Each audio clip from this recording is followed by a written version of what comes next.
Hamınıza salam dostlar. Bugün sizinle beraber Rusya ve Azerbaycan'ı savaştırırıq.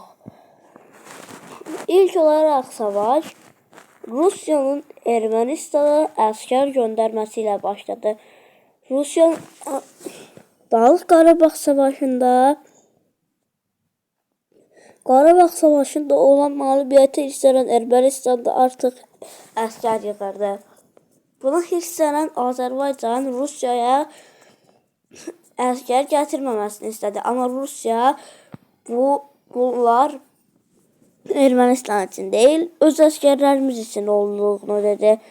Bu durumu Azərbaycan Türkiyə ilə görüşdü. Toplantıda görülüşə Türk təşkilatına getdi.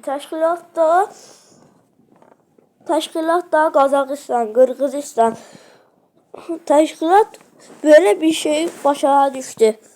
Bundan sonra Qazaxıstan, Özbəkistan, Qırğızistan, Türkmenistan Azərbaycanın yerində aldı və Macaristan da Azərbaycanın yerində aldı. Pakistan da Azərbaycanın yanında yer aldı. Türkiyə hələ Azərbaycan hansı savaşdadırsa orada yer aldığı üçün buradakı Türk dövlətləri büyük bir ordu qurup Rusya'ya apardı. Tamına 130.000 kişilik böyük bir ordu quran Türk təşkilatı Azərbaycan üçün buradan ilerlemeye başladı. Tam da buraya kadar aldılar. Bu boş ilerleyişi bir şeyi yaramayacağını gören Türkler oradaki orduların yarısını buraya getirdiler. Ve burada ilerlemeye başladılar. Tam buradan ilerleyirler.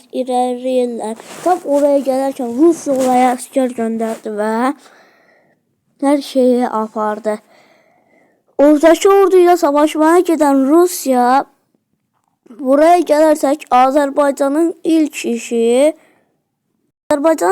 işi ilk olarak burayı almaktır. Burayı aldıktan çok kısa bir sonra yukarılara giden Azerbaycan böyle bir ilerleyiş gösterirdi. Buna üzerine İran ise Azerbaycan'ın toprak alınışına kesti.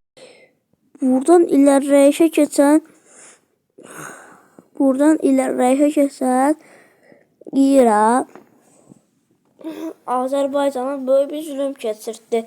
Buna göre Türkiye tez askerlerini oraya getirip oradan ilerleyişe başladı. İlerleyişte böyle bir toprak itirilse de gene de İran hələ də pes eləmədi ve hələ də onun yanında yer aldı.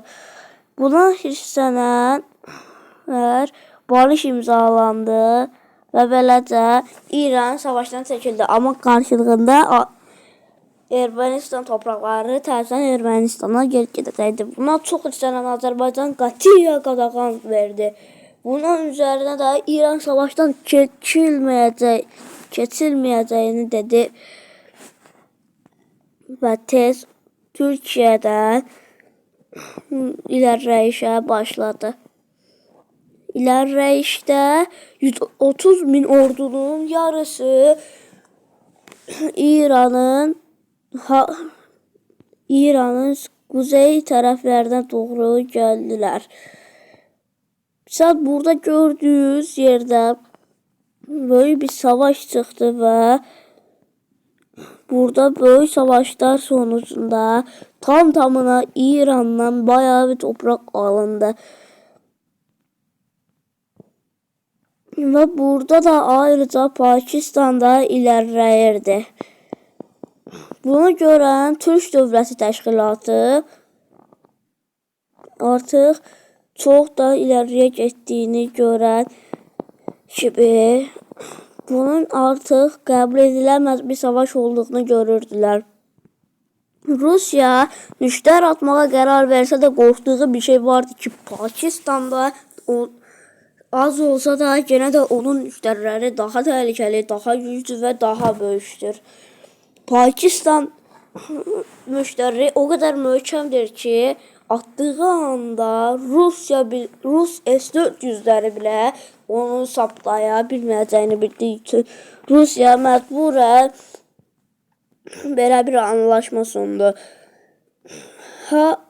Mən Azərbaycana 20 milyar, hamımız toplanıb Azərbaycana pul verəcəyik və Türk təşkilatına pul ödəyəcəyik. Pakistana 10 dənə nüklər bomba verəcəm və beləcə o 200 dənə nüklər bombası olacaq. Amma qarşılığında mənim topraklarım Ermənistan və İranın topraklarından çıxacaqsınız dedi və böyləcə savaş son buldu. Savaş bu qədərdir. Videoyu bəyənməyi, abunə olmağı və like atmağı unutmayın. Çox sağ olun. Bay bay.